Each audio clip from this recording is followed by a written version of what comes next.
I want to talk to you about Job and his testing. And I know that it was definitely to prove to Satan that Job was a good man and a good Christian and loyal to God. But was there any benefit to Job himself? Because in my prayers, and I tell God, please don't say to Satan, have you considered my servant Jennifer? Right. Well, here's the real...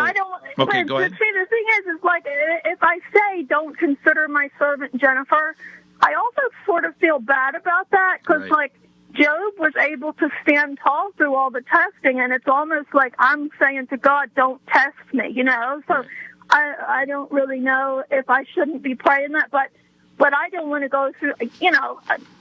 I get it. I don't want to go through all that stuff, and I don't really want to be tested, but at the same time, I don't want it to be that God and Satan is telling each other, see, Jennifer won't let me test her, or something like, you know what I'm saying? Yeah, and, right. And so I wondered, was there a benefit to Job, and is it wrong for me to ask God to please don't consider my servant Jennifer? Well, in a way, I know what you mean, but that's not really what you mean, because you would like the Lord to be pleased with you, right? And so we want the Lord, we want to live a well-pleasing life to the Lord.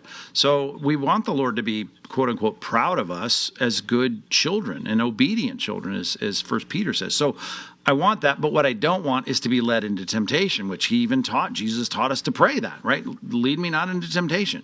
And I don't want the attacks of the enemy, even though I know I'm going to get them. And I'm supposed to put on the armor of God, it says in Ephesians, so I'm ready for the fiery attacks. So I really do want God to be pleased. And in a way, I want him to say, hey, have you considered my servant Jennifer or my servant Mike? That would be good, because that would mean God is pleased with me and my sanctification. And that would be great. But we don't want attacks, and we certainly want to pray, God, please don't lead me into temptation.